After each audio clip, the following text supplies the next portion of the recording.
Audio में हम discuss करेंगे कि कैसे आप पहले से ही लॉ ऑफ अट्रैक्शन को एक्सपीरियंस कर रहे हैं। तो अब जरा एक बार सोचिए, क्या आपके साथ कभी ऐसा हुआ है कि आपको जो चाहिए था वो अचानक से आपके सामने आ गया हो, या आप किसी के बारे में सोच रहे हो वो आपको सड़क पर चलते हुए मिल गया हो। शायद आपको एक परफेक्ट क्लाइंट या फिर एक परफेक्ट लाइफ पार्टनर किस्मत से मिल गया हो, या शायद इसीलिए क्योंकि आप सही वक्त पर एक सही जगह पर मौजूद थे।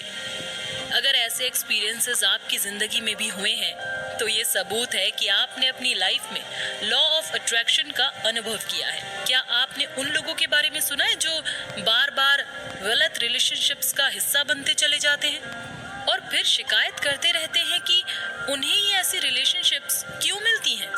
यहाँ भी लॉ ऑफ अट्रैक्शन काम कर रहा होता है। लॉ ऑफ अट्रैक्शन को कुछ इस तरीके से डिफाइन किया जा सकता है कि आप अपनी जिंदगी में उसे ही अट्रैक्ट करते हैं जिसको भी आप अपनी अटेंशन, अपनी एनर्जी या फिर अपना फोकस देते हैं, चाहे फिर वो पॉजिटिव हो या नेगेटिव। कुछ ऐसे शब्द हैं जिनका इस्तेमाल हमारी जिंदगी में लॉ ऑफ अट्रैक्शन का सबूत देता है। अगर आपने कभी भी इन शब्दों का इस्तेमाल किया है तो इसका मतलब आपका इशारा लॉ ऑफ अट्रैक्शन की तरफ है। अब एक बार ये देख लेते हैं कि वो शब्द हैं कौन से। कोइंसिडेंस, फेट, कर्मा, लक और मीन टू बी। अब बात करते हैं कि लॉ ऑफ अट्रैक्शन के पीछे कौन सी साइंस काम करती है। एनर्जी के बहुत सारे रूप हैं, एटॉमिक, थर्मल, इलेक्ट्रोमोटिव, काइनेटिक और पोटेंशियल। एनर्जी को कभी डिस्ट्रॉय नहीं किया जा सकता। आप ये बात तो बेहतर तरीके से जानते होंगे कि सारा मैटर एटम से ही बना है और हर एक एटम में एक न्यूक्लियस होता है जिसमें प्रोटॉन्स और न्यूट्रॉन्स मौजूद होते हैं जिनके इर्द गिर्द इलेक्ट्रॉन्स घूमते रहते हैं। एक एटम में इलेक्ट्रॉन्स हमेशा न्यूक्लियस के चारों तरफ एक प्रिस्क्राइब्ड ऑर्बिटल में ही घूमते हैं ताकि एटम्स की स्टेबिलिटी मेंटेन रहे। इलेक्ट्रॉन्स में जब एनर्जी ऐड की जाती है तब वह हायर ऑर्बिटल में आ जाते हैं और वही जब वह एक लोअर ऑर्बिटल में जाते हैं तब उनमें से एनर्जी घट जाती है। अब जब बात आती है वाइब्रेशंस की, तब अगर एटम्स अलाइंड होते हैं तब वो एक खिंचाव पैदा करते हैं जो एक डायरेक्शन में होता है। ये बिल्कुल वैसा ही है जैसे अगर मेटल्स को मैग्नेटाइज करना हो तब उनके मॉलिक्यूल्स को एक डायरेक्शन में अलाइन करना होगा। ये पॉजिटिव और नेगेटिव पोल साइंस के फैक्ट्स हैं। ऐसे ही लॉ ऑफ अट्रैक्शन कोई नई चीज नहीं है या फिर किसी तरीके का जादू नहीं है। आपके वजूद का हर एक अंश आपके एक्शन का ही रिएक्शन है, चाहे फिर आप उसे जाने या ना जाने। लॉ ऑफ अट्रैक्शन की डेफिनेशन ये है कि आप अपनी जिंदगी में उसे अट्रैक्ट करते हैं जिसे भी आप अपनी एनर्जी, अपना फोकस और अपनी अटेंशन देते हैं, फिर चाहे वो नेगेटिव हो या पॉजिटिव। अब एक बार जरा ये भी जान लीजिए कि पॉजिटिव वाइब्रेशंस या नेगेटिव वाइब्रेशंस होती क्या है। क्या आपने कभी लोगों को ये कहते सुना है कि मुझे उससे अच्छी वाइब नहीं आ रही है, या फिर इसकी तो वाइब ही नेगेटिव है? तो आखिर ये वाइब है क्या? वाइब एक ऐसे मूड या ऐसी फीलिंग को दिखाता है जो आपको किसी चीज से या फिर किसी इंसान से मिलती है। जैसे आप कहें कि जब आप उस पल पर्टिकुलर इंसान के साथ होते हैं तब आपको उससे अच्छी वाइब मिलती है, या फिर यूं कहें कि जब भी मैं शहर के उस कोने से गुजरता हूं तब मुझे नेगेटिव वाइब्स आती हैं। तो वाइब का सीधा सा मतलब मूड या फीलिंग है। वाइब वाइब्रेशन वर्ड से आया है। इस पूरी दुनिया में दो ही तरीके की वाइब्रेशंस होती हैं, पॉजिटिव और नेगेटिव। आपका जो भी मूड होता है या जो भी फीलिंग होती है वो या तो पॉजिटिव वाइब्रेशंस रिलीज करते हैं या फिर नेगेटिव वाइब्रेशंस। अगर आप डिक्शनरी में देखें तब आप उसमें दिए गए वर्ड्स को इन दो वाइब्रेशंस की कैटेगरीज में रख पाएंगे। हर एक वर्ड या तो आपको पॉजिटिव वाइब देगा या फिर नेगेटिव वाइब। हम में से हर एक इंसान या तो पॉजिटिव वाइब देता है या फिर नेगेटिव वाइब। हकीकत तो ये है कि हम हर वक्त कोई ना कोई वाइब्रेशंस इमिट कर रहे होते हैं। हर एक पल आपको कोई ना कोई फीलिंग होती है। इस पल में भी जो आप महसूस कर रहे हैं वो या तो पॉजिटिव वाइब इमिट कर रहा है या नेगेटिव। यहाँ लॉ ऑफ अट्रैक्शन आता है। लॉ ऑफ अट्रैक्शन आपकी वाइब्रेशंस का जवाब देता है। इस पल जो भी आपकी वाइब्रेशन है वैसा ही आपको और मिलता जा रहा है। जैसे मान लीजिए एक आदमी जब मंडे की सुबह को उठता है और वो बहुत इरिटेटेड है, ऐसे में वह नेगेटिव वाइब्स इमिट कर रहा है। अब लॉ ऑफ अट्रैक्शन उसकी वाइब से मैच करने वाले और इवेंट्स उसके सामने लाकर रख देगा।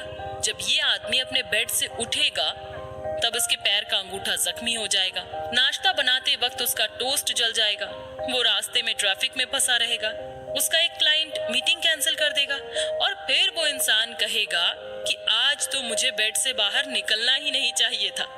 अब एक बार उस सेल्स पर्सन के बारे में सोचिए जिसने अभी एक बहुत बड़ी सेल की है और वो उसकी वजह से बेहद खुश है।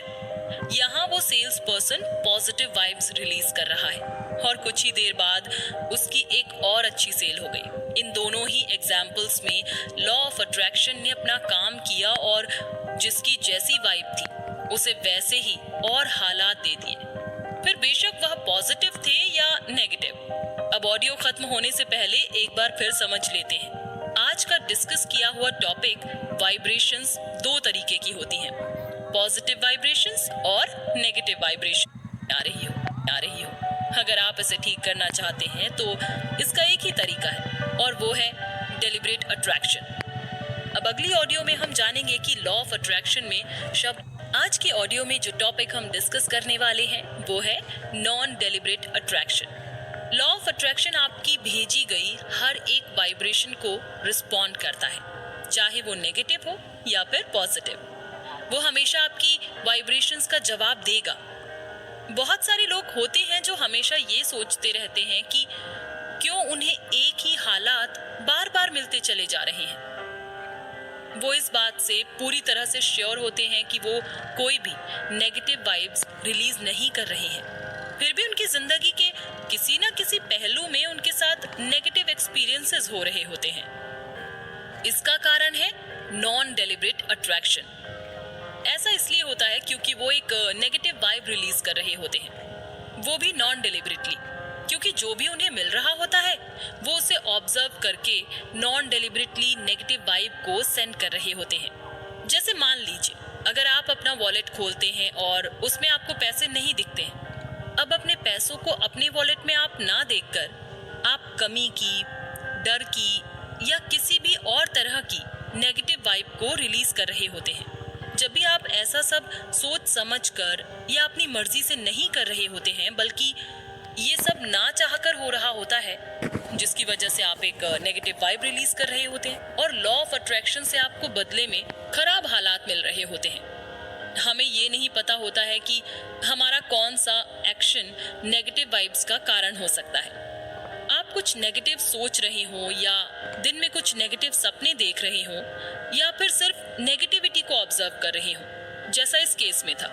अब यहाँ ऑथर ने नॉन डेलिब्रेट अट्रैक्शन की एक ऑब्जर्वेशन साइकिल के बारे में बताया है, जिसमें पहले ये बताया गया कि जो भी आपको अपनी जिंदगी में मिलता है आप उसे ऑब्जर्व करते हैं, फिर इससे फर्क नहीं पड़ता है कि वो पॉजिटिव है या नेगेटिव। दूसरा ये बताया गया है कि ऑब्जर्व करते वक्त आप एक वाइब्रेशन भेज रहे होते हैं, चाहे नेगेटिव हो या पॉजिटिव। फिर ऑब्जर्वेशन साइकिल के तीसरे पार्ट में ये बताया गया है कि आपकी भेजी गई वाइब्रेशन का जवाब लॉ ऑफ अट्रैक्शन हमेशा देता है। और इस साइकिल के आखिरी पार्ट में फिर से ये बताया गया है कि इन सब का नतीजा ये होता है कि आपको वही हालात या फिर वही चीजें ज्यादा से ज्यादा मिलेंगी जैसी भी वाइब्रेशंस आप भेज रहे होंगे। वो पॉजिटिव भी हो सकती हैं और नेगेटिव भी। जैसे जैसे आप ऑब्जर्व करते हैं जो भी आपको जिंदगी के हर एक पहलू में मिल रहा है, फिर चाहे वो पैसा हो, काम हो, आपकी सेहत हो या आपके रिश्ते हो, जब भी आप ऑब्जर्व करेंगे तब आप एक फीलिंग को जनरेट करेंगे जो पॉजिटिव भी हो सकती है और नेगेटिव भी। अब तक आप ये तो अच्छे से समझ चुके होंगे कि ऑब्जर्वेशन हमेशा एक वाइब्रेशन भेजती है। हो सकता है कि आप इस बारे में अनजान हो, लेकिन आप फिर भी ऑब्जर्वेशन साइकिल का इस्तेमाल कर रहे होते हैं। लॉ ऑफ अट्रैक्शन आपकी वाइब्रेशंस का जवाब उन हालातों को आपके सामने लाकर देता है जैसी भी आप वाइब्रेशंस भेज रहे होते हैं। आपको ये जान लेना बहुत जरूरी है कि लॉ ऑफ अट्रैक्शन तो हमेशा से ही आपकी जिंदगी में मौजूद है फिर आप उसे पसंद करें या ना करें, उसे समझें या ना समझें, या फिर आप उस पर विश्वास करें या ना करें। अगर आप उसे पसंद करते हैं, जिसे आप ऑब्जर्व कर रहे हैं, तब आप उसका जश्न मनाएं और उस जश्न में आपको वैसा ही और मिलेगा, और वही जिसे आप ऑब्जर्व कर रहे हैं और उसे आप पसंद नहीं करते हैं, तब वक्त आ चुका है कि आप लॉ ऑफ अट्रैक्शन का इस्तेमाल डेलिब्रेटली करें और अपनी जिंदगी में उसे पाएं जिसे आप सच में अपनी जिंदगी का हिस्सा बनाना चाहते हैं, ताकि आप उन गैर जरूरी चीजों और हालातों को अपनी जिंदगी से दूर रख सकें जो आपके पास ना चाहकर भी आ रहे हैं। आपको जरूरत है तो बस डेलिब्रेट अट्रैक्शन का इस्तेमाल करने की। आपकी वाइब्रेशंस पॉजिटिव हो या नेगेटिव, आपको वैसे ही हालात और मिलते जाएंगे। अब एक बार शब्दों की अहमियत के बारे में जानते हैं कि उनकी क्या कीमत है। इस किताब में शब्दों को बहुत वैल्यू दी गई है। वर्ड्स से जो फीलिंग्स जनरेट होती हैं, उनकी हमारी जिंदगी में बहुत कीमत होती है। लेकिन ये समझने की जरूरत है कि शब्दों पर इतना ज्यादा जोर क्यों दिया जा रहा है। शब्द हर जगह मौजूद है। हम उन्हें बोलते हैं, पढ़ते हैं, लिखते हैं, उन्हें सोचते हैं, उन्हें देखते हैं, उन्हें टाइप करते हैं और उन्हें ही अपने दिमागों में सुनते हैं। इस किताब में शब्दों को इतनी ज्यादा अहमियत इसलिए दी गई है ताकि हम सही शब्दों का चुनाव करें, क्योंकि जो भी शब्द हम सोचते हैं या फिर उनका इस्तेमाल करते हैं, तो वही शब्द उन वाइब्रेशंस को पैदा करते हैं जिन्हें हम रिलीज करते हैं। अगर हम बात करें होमवर्क शब्द की, तो हो सकता है कि उससे किसी को नेगेटिव वाइब्स आए और किसी को पॉजिटिव वाइब्स। इसी तरह से एक वर्ड है मनी। हो सकता है आप में से कुछ लोगों को इस वर्ड से पॉजिटिव वाइब आए, तो वहीं दूसरों को नेगेटिव वाइब्स आए। अब एक बार ऑडियो खत्म होने से पहले फिर से जान लेते हैं आज का डिस्कस किया हुआ टॉपिक। हमने नॉन डेलिब्रेट चैनल को लाइक करे, सब्सक्राइब करे और बेल आइकन दबाना ना भूले। मिलते हैं अगले ऑडियो बुक में। धन्यवाद।